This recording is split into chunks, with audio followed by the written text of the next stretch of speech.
May mga pusong puno ng galak at pag-asa mula sa Panginoong Hesus na muling nabuhay. Simulan natin ang ating pagdiriwang sa ngalan ng Ama at ng Anak at ng Espiritu Santo. Amen. Ang pagpapala ng ating Panginoong Hesukristo, ang pag-ibig ng Diyos Ama, at ang pagkikaisa ng Espiritu Santo, naway sumain yung lahat. At sumayo rin. Mga minamahal ko mga kapatid, dala ng labis na kalungkutan, kahinaan at kapos na pananampalataya, tumangging maniwala si Tomas na napabalitang muling pagkabuhay ni Jesus. Sa kapangyarihang dulot ng muling pagkabuhay ng Panginoon, mapalitan nawa ng Panginoon ng tuwa at pananampalataya ang ating mga pagdududa at takot. Ipinagdiriwang natin ngayon ang linggo ng banal na awa. Pinasimula ni Santa Faustina Kowalska ang debusyong ito para patuloy nating harapin ang mga pagsubok ng ating buhay ng may lubos na pagtitiwala at nag-uumapaw na habag ng Panginoon. Sa kanyang muling pagkabuhay, ipinamalas ng Diyos ang tagumpay ng awa sa kasalanan at kamatayan. Upang tayo maging marapat gumanap sa banal na pagdiriwang, aminin po natin at pagsisihan ang ating mga nagawang kasalanan. Inaamin ko Sa makapangyarihang Diyos at sa inyo mga kapatid, na luba ako nagkasala sa isip, sa salita, sa gawa, at sa aking pagkukulang. Kaya isinasamo ko sa mahal na Birheng Maria, sa lahat ng mga anghel at mga banal, at sa inyo mga kapatid, na ako'y ipanalangin sa Panginoong ating Diyos. Kaawaan tayo ng makapangyarihang Diyos, patawarin tayo sa ating mga kasalanan, at patnubayan tayo sa buhay na walang hanggan. Amen. Panginoon, kaawaan mo kami. Panginoon, kaawaan mo kami. Kristo, kaawaan mo kami. Kristo, kaawaan mo kami. Panginoon, kaawaan mo kami. Panginoon, kaawaan mo kami.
Manalangin tayo. Ama naming makapangyarihan, sa pagdiriwang naming ito ng Pasko ng pagkabuhay ng anak mo, pinag-alab mo ang pananalig sa iyo. Ang kagandahang loob mo sa amin ay lalo mo pang pag-ibayuhin upang maisaloob na mabuti ng lahat ang kadalisayang dulot ng binyag, ang espiritong bigay mo sa iyong mga anak, ang dugong dumanak upang kami maligtas. Sa pamamagitan ni Hesukristo kasama ng Espiritu Santo, magpasawalang hanggan. Amen. Magsiupo ang lahat.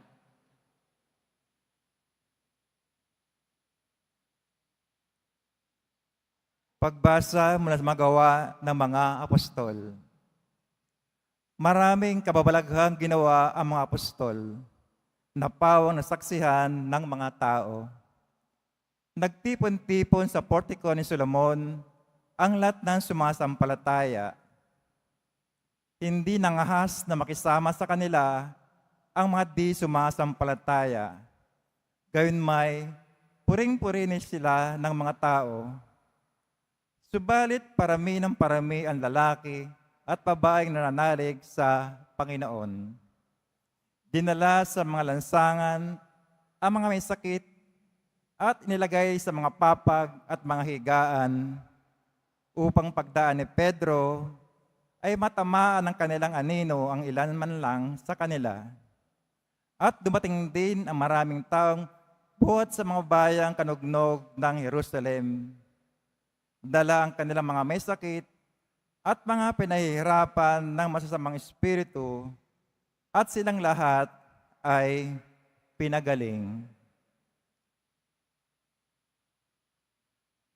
Ang salita ng Diyos. Salamat sa Diyos.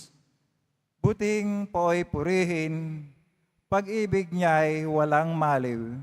Butihing pooy purihin, pag-ibig niya'y walang maliw. Ang taga-Israel, bayang sa bihit kanilang ihayag, ang pag-ibig ng Diyos ay hindi kukupas.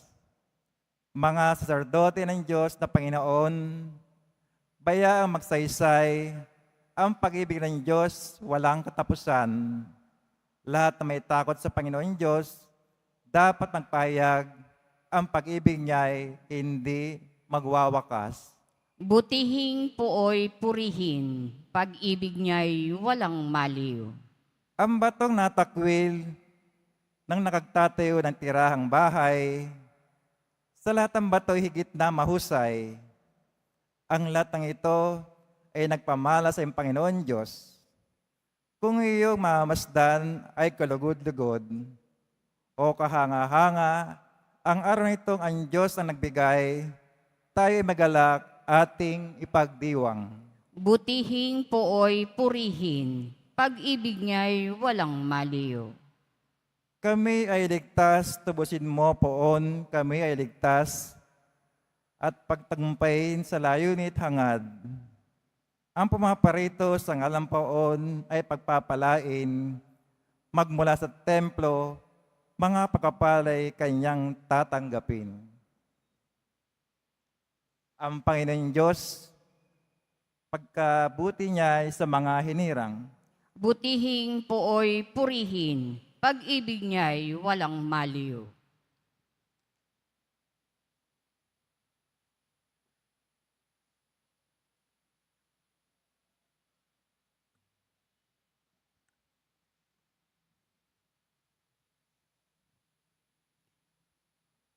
Pagbasa mula sa aklat ng pahayag.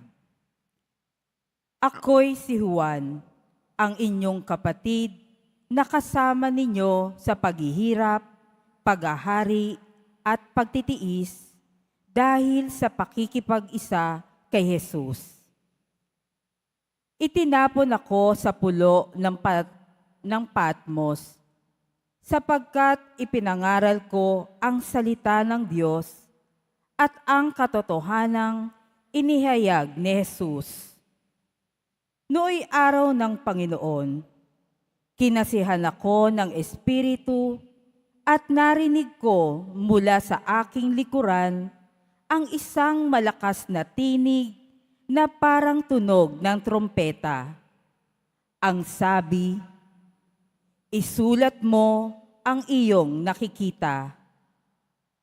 Lumingon ako upang tignan ang nagsasalita at nakakita ako ng 7 ilawang ginto. Nakatayo sa gitna ng mga ito ang isang animoy lalaki, nakadamit ng abot sakong at may pamigkis na ginto sa kanyang dibdib. Pagkakita ko sa kanya, para akong patay na nalugmok sa paanan niya. Ngunit ipinatong niya sa akin ang kanyang kanang kamay at sinabi, "Huwag kang matakot.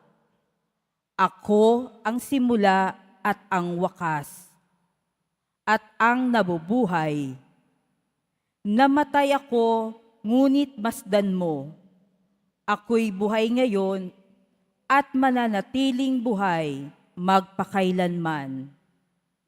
Nasa ilalim ng kapangyarihan ko ang kamatayan at ang daigdig ng mga patay.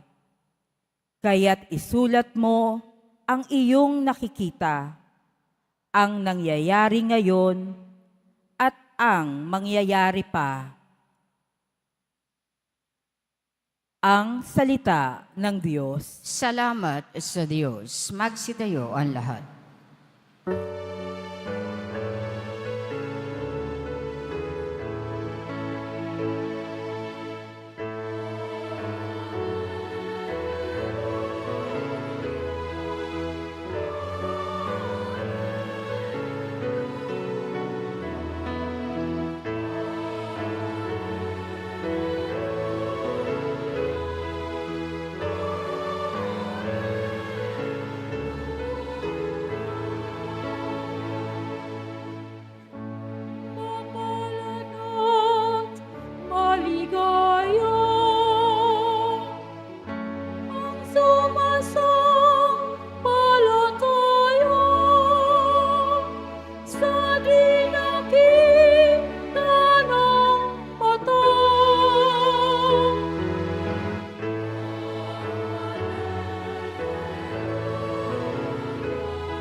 Sumainyo ang Panginoon. At sumayo rin. Ang mabuting balita ng Panginoon ayon kay San Juan. Papuri sa iyo, Panginoon. Kinagabihan ng linggo ding iyon, ang mga alagad ay nagkakatipon. Nakapinid ang mga pinto ng bahay ng kanilang pinagtitipunan dahil sa takot nila sa mga Hudyo. Dumating si Jesus at tumayo sa gitna nila. "Sumainyo ang kapayapaan," sabi niya. Pagkasabi nito, ipinakita niya ang kanyang mga kamay at ang kanyang tagiliran. Tuwang-tuwa ang mga alagad nang makita ang Panginoon. Sinabi na naman ni Jesus, "Sumainyo ang kapayapaan. Kung paanong sinugo ako ng Ama, gayon din naman sinusugo ko kayo." Pagkatapos, sila'y hiningahan niya at sinabi, "Tanggapin ninyo ang Espiritu Santo. Ang patawarin ninyo sa kanilang mga kasalanan ay pinatawad na nga. Ang hindi ninyo patawarin ay hindi nga pinatawad." Ngunit si Tomas, na tinaguriang Kambal, isa sa 12, ay wala roon nang dumating si Jesus. Kaya't sinabi sa kanya ng mga alagad, "Nakita namin ang Panginoon."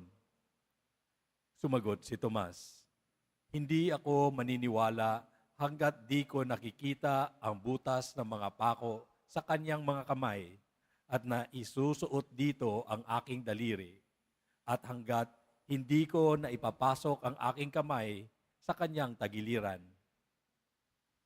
Makalipas ang 8 araw, muling nagkatipon sa loob ng bahay ang mga alagad, kasama nila si Tomas. Nakapinid ang mga pinto, ngunit pumasok si Jesus at tumayo sa gitna nila. Sinabi niya, "Sumainyo ang kapayapaan." Saka sinabi kay Tomas, "Tingnan mo ang aking mga kamay at ilapit dito ang iyong daliri. Ipasok mo ang iyong kamay sa aking tagiliran. Huwag ka nang mag-alinlangan, maniwala ka na." Sumagot si Tomas, "Panginoon ko at Diyos ko." Sinabi sa kanya ni Jesus, "Naniniwala ka na ba sapagkat nakita mo ako? Mapapalad ang mga naniniwala kahit hindi nila ako nakita." Marami pang kababalaghang ginawa si Jesus na nasaksihan ng mga alagad, ngunit hindi natatala sa aklat na ito. Ang mga natala rito, sinulat upang sumampalataya kayong si Jesus ang Mesiyas, ang anak ng Diyos, at sa gayoy, magkaroon kayo ng buhay sa pamamagitan niya. Ang mabuting balita ng Panginoon. Pinupuri ka namin, Panginoong Heso Kristo. Magsiupo ang lahat. Sa ating ebanghelyo po ngayon ay may dalawang magkaibang araw. Yung una, yung sinasabi po dito, kinagabihan ng linggong ding iyon. Yun po yung unang Easter Sunday, yung nakaraang linggo. Yun po yung araw kung kailan muling nabuhay si Jesus. Maalala po natin na yung nangyari doon, unang nagpakita si Jesus sa kay Maria Magdalena sa araw na iyon. Pagkatapos, sinabihan ni Jesus si Maria Magdalena na puntahan yung mga kapatid niya. Kaya, nung gabing ding yun, habang andun nga yung mga alagad na nagtitipon-tipon, sarado yung pinto. Dahil sinabi nga dito, baka takot sila. Tapos, doon sa gitna nila, nagpakita si Jesus. Pero, hindi lang naman siguro pinto ang nakasara noon, pati mga puso ng mga alagad ay sarado din. Kaya nga sila nagkukulong doon dahil takot daw sa Hudyo. Pero alam naman natin na hindi lang naman takot ang nagpapasara sa mga tao, di ba? Sometimes, sarado din tayo dahil sa hiya, sa galit, sa pagdududa, sa sakit ng loob. Pero sa ganung sitwasyon, dumating si Jesus. Kung imagine natin yung larawan po ni Jesus dyan sa Divine Mercy, parang andun sila sa loob pagkatapos nandyan si Jesus. So hindi siya kumatok, nandyan na lang siya. Basta siyang pumasok. At saka anong sinabi? Sumainyo ang kapayapaan. Hindi siya nagalit sa mga alagad. Hindi niya tinanong sila bakit sila nagtatago. Hindi niya rin tinanong bakit niyo ako iniwan. Bis, nagpakita siya. Pinakita niya ang kanyang mga sugat at parang sinasabi niya, itong mga tanda ng pagmamahal ko sa inyo. At sa kanya silang sinabihan kung paanong sinugo ako ng aking ama, gayon din, sinusugo ko kayo. At pagkatapos, hiningahan sila. Tanda ng bagong buhay, bagong lakas, bagong misyon. Pero, yun nga, may kulang doon. Wala si Tomas. At doon tayo pupunta sa susunod na linggo, kaya nga andito tayo sa second Sunday na nangyayari yung second part ng kwento kung nasaan nandun na si Tomas. So after ng isang linggo, kasama na nila si Tomas, kinuwento nga kay Tomas ano nangyari pero hindi siya naniwala. At siguro naman, pwede na rin, pareho lang naman sila, di ba? Kasi gusto rin siguro ni Tomas maranasan ang naranasan nila. Ang mga alagad, hindi rin sila naniwala kay Maria Magdalena nung sinabihan sila. Pero nagpakita sa kanila si Jesus. At ito rin si Tomas, gusto niya ring maranasan, siguro, ang naranasan ng mga iba. Kaya, anong sagot ni Tomas? Hindi lang siya naniwala, sumamba siya kay Jesus Nazareno. Anong sabi niya? Ang Panginoon ko at Diyos ko. Ngayon po ay Divine Mercy Sunday at ang ating ebanghelyo ay nagpapaalala sa atin kung gaano nga kalalim ang habag ni Jesus. Hindi siya dumating para parusahan tayo, pero dumating siya para magpatawad. Hindi niya tinanggihan ang mga alagad na nagtatago, hindi niya sila pinagalitan, hindi niya pinagalitan si Tomas na nagdududa, pero binigyan niya sila ng kapayapaan. At gayon din po ang ginagawa niya sa atin ngayon. Kasi tayo rin, may mga pintuang ding sarado. May mga bagay sa buhay natin na ayaw rin nating ipabukas. May mga lihim, mga kasalanan, pagkukulang, sugat sa puso. At minsan, pakiramdam natin na di tayo karapat-dapat kay Jesus.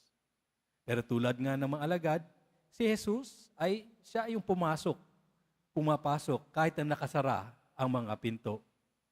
Hindi siya natatakot sa mga sugat natin.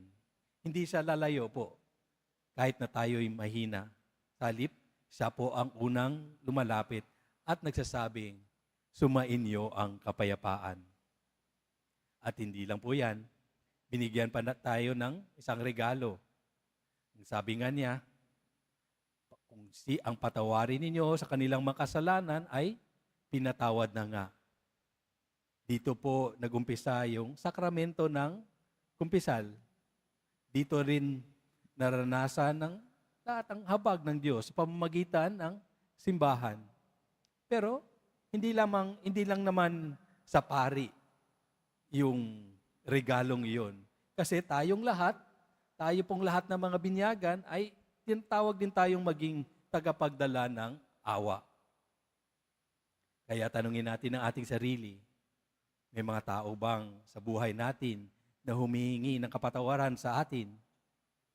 Meron ba mga taong hindi natin kayang patawarin?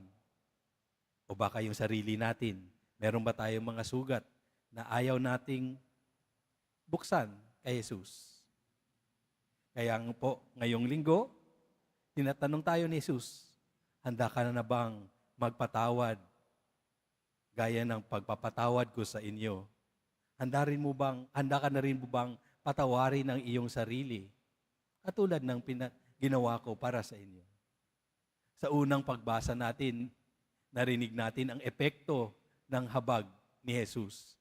Narinig natin na ang mga apostol, marami nang ginawa, maraming gumaling dahil sa kanila, maraming naniniwala.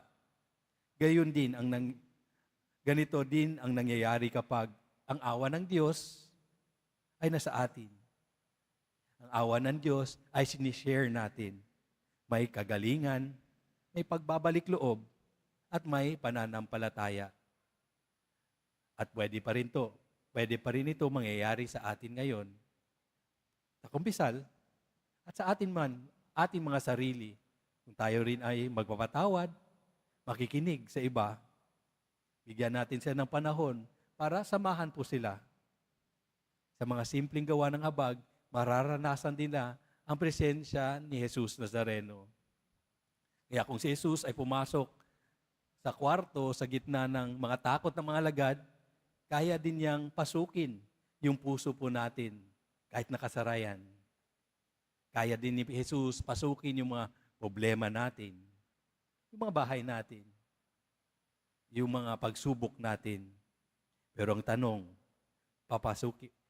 ipapapasukin ba natin si Jesus? Kaya, kung pakiramdam natin na parang tayo ay si Santo Tomas na naguguluhan, nagdududa, nag-aalinlangan, naghahanap ng sagot, anong sabi ng Panginoong Diyos? Sumainyo ang kapayapaan. Huwag kang matakot. Si Jesus ang unang lalapit sa atin at sasabihin, mananampalataya ka. Huwag kang mag-alinlangan. At sana, gaya ni Tomas, nasasabi rin natin na ang Panginoon ko at Diyos ko. Amen. Magsitayo ang lahat. Sumasampalataya ako sa Diyos amang makapangyarihan sa lahat, na may gawa ng langit at lupa. Sumasampalataya ako kay Jesucristo, iisang anak ng Diyos, Panginoon nating lahat. Nagkatawan tao siya lalang ng Espiritu Santo, ipinanganak ni Santa Mariang Birhen, pinagpakasakit ni Poncio Pilato, ipinako sa krus na matay inilibing, nanaog sa kinaroroonan ng mga yumao, nang may ikatlong araw na buhay na maguli, umakyat sa langit, naluluklok sa kanan ng Diyos amang makapangyarihan sa lahat.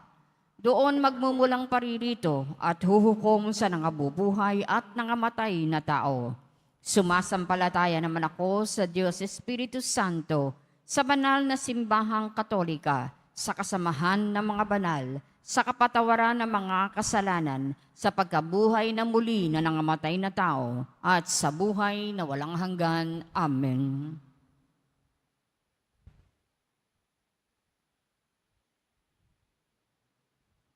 Pagtalaga ng buong bansa sa mabathalang awa. Kabanal-banalang maawaing Jesus, ikaw ang mukha ng awa ng Ama. Mula sa awa ay tinawag mo kami, na maging maawain tulad ng Ama ang misyong ipinagkatiwala mo sa amin. Sa ganap na pagtitiwala at pananalig sa iyong walang hanggang karagatan ng pag-ibig, itinatalaga namin ang aming mga sarili sa iyo at nilalagay ang aming sarili sa ilalim ng pag-iingat ng iyong maawaing pagkalinga. Ipinagkakaisa namin ang aming sarili sa iyong ganap na pag-aalay, kaisa ng Espiritu Santo, patungo sa Ama, upang kami ay ganap na mapanibago sa iyong awa.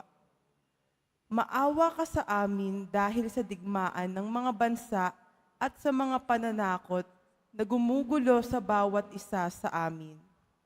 Maawa ka sa amin sa malawakang pagkakasala laban sa katotohanan at sa mga karumal-dumal na kasalanan laban sa katarungan at pagkakapatiran ng sangkatauhan.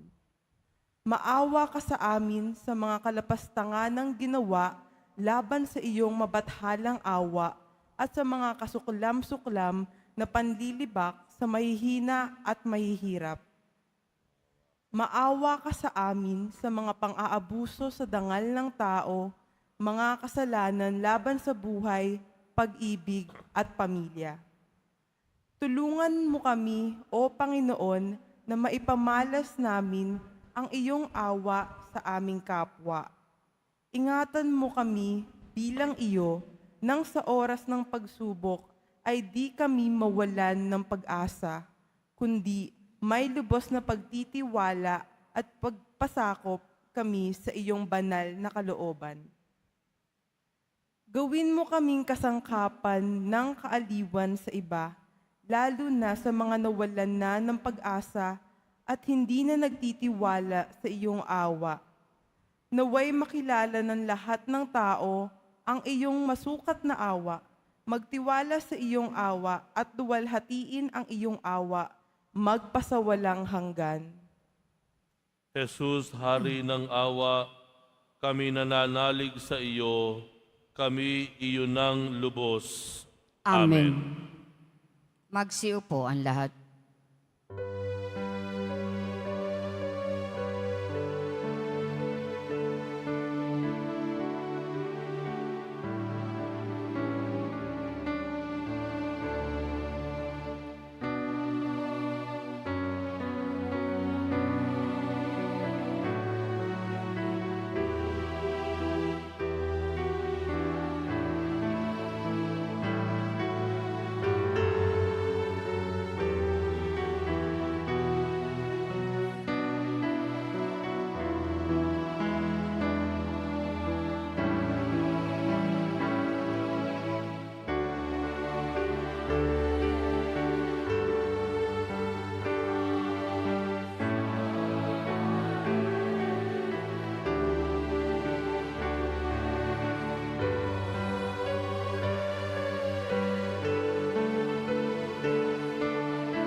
Magsitayo ang lahat.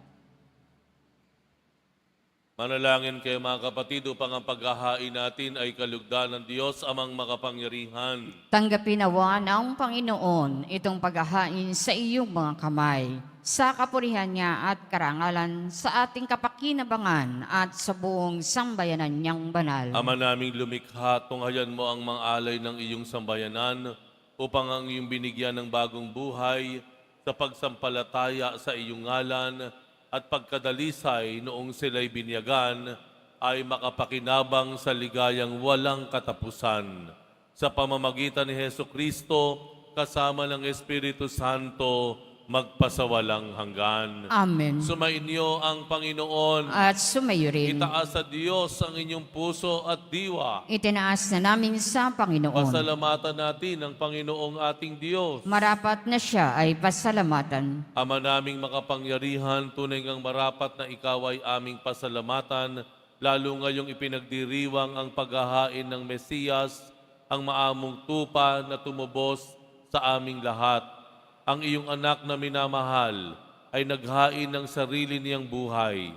Siya ang tupang maamong umako sa kaparusahan upang mapatawad ang kasalanan ng sanlibutan. Sa pagkamatay niya sa banal na krus, ang kamatayan namin ay kanyang nilupig. Sa pagkabuhay niya bilang manunubos, pag-asa at pagkabuhay ay aming nakamit. Kaya kaisa ng mga anghel na nagsisiawit ng papuri sa iyo, nang walang humpay sa kalangitan, kami nagbubuni sa iyong kadakilaan.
Magsiluhod ang lahat. Ama naming banal, ikaw ang bukal ng tanang kabanalan, kaya't sa pamamagitan ng iyong Espiritu, gawin mong banal ang kaloob na ito upang para sa amin ay maging katawan at dugo ng aming Panginoong Hesukristo. Bago niya pinagtiis ang kusang loob na maging handog, hinawakan niya ang tinapay, pinasalamatan kaniya, pinaghati-hati niya yon, iniabot sa kanyang mga alagad at sinabi, tanggapin ninyong lahat ito at kanin. Ito ang aking katawan na ihahandog para sa inyo.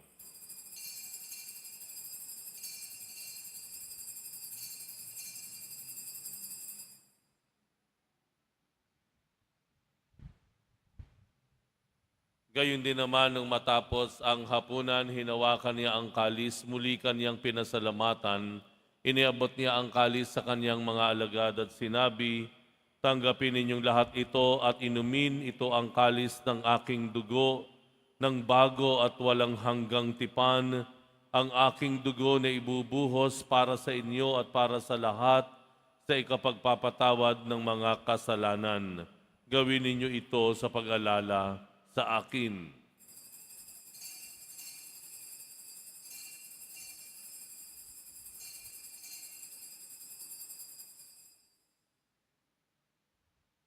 Magsitayo ang lahat. Ipagbunyi natin ang misteryo ng pananampalataya. Si Kristo'y namatay, si Kristo'y nabuhay, si Kristo'y babalik sa wakas ng panahon. Ama, ginagawa namin ngayon ang pag-alala sa pagkamatay at muling pagkabuhay ng iyong anak at iniaalay namin sa iyo ang tinapay na nagbibigay buhay at ang kalis na nagkakaloob ng kaligtasan.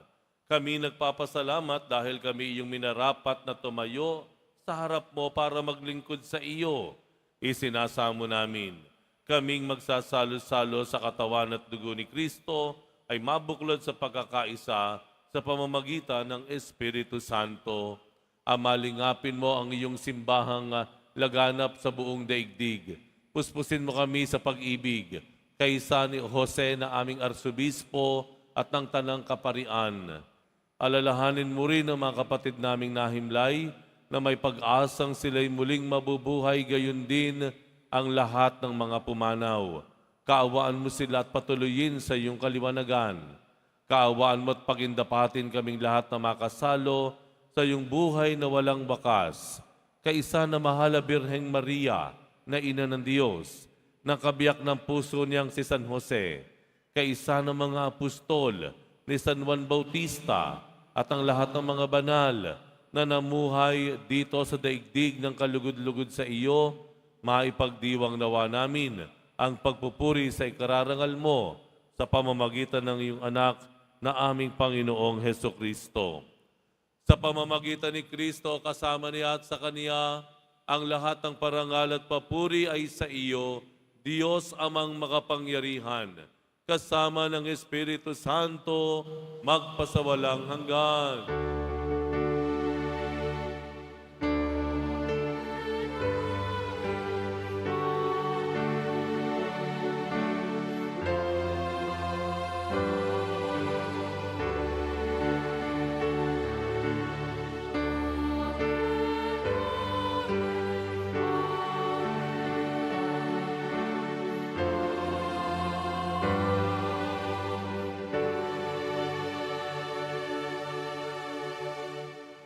Maging sino pa man po tayo, ano man ang katayuan natin o kalagayan, ano pa man ang ating naging nakaraan, tayo pa rin po ay inaangkin ng Diyos bilang kanyang mga anak sapagkat ang ating Diyos ay isang nagmamahal na Ama.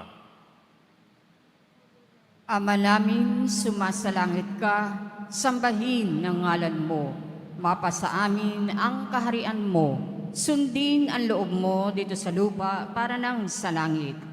Bigyan mo kami ngayon ng aming kakanin sa araw-araw at patawarin mo kami sa aming mga sala para nang pagpapatawad namin sa nagkakasala sa amin. At huwag mo kaming ipahintulot sa tukso at iadiyam kami sa lahat ng masama.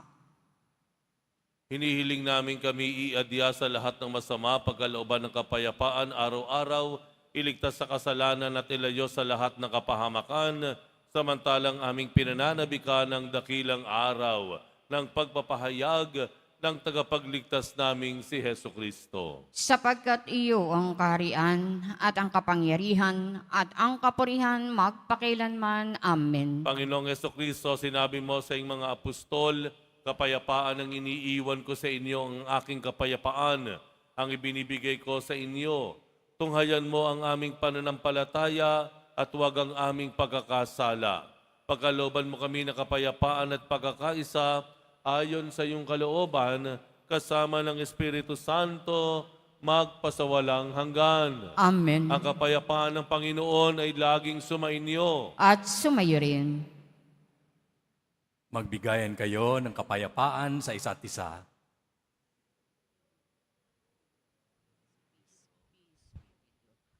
Kordero ng Diyos na nag-aalis ng mga kasalanan ng sanlibutan, maawa ka sa amin. Kordero ng Diyos na nag-aalis ng mga kasalanan ng sanlibutan, maawa ka sa amin. Kordero ng Diyos na nag-aalis ng mga kasalanan ng sanlibutan, ipagkaloob mo sa amin ang kapayapaan. Magsiluhod ang lahat.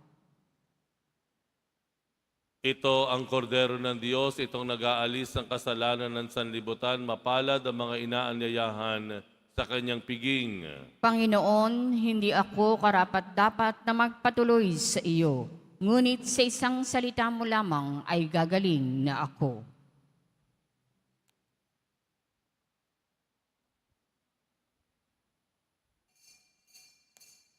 Para sa lahat ng tatanggap ng banal na komunyon, sasagot po tayo ng amen pagkasabi ng pari o ng lay minister ng katawan ni Kristo at isubo agad sa bibig bago umalis sa harapan ng pari o lay minister. Sumunod po tayo.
Ama naming mapagmahal, ipagkaloob mo ang aming pakikinabang sa banal na piging ng Pasko ng Pagkabuhay ay patuloy na umiral sa aming kalooban. Sa pamamagitan ni Heso Kristo kasama ng Espiritu Santo, magpasawalang hanggan. Amen. Sumainyo ang Panginoon. At sumayo rin. Magsiko po tayo habang iginagawad ang pagbabasbas.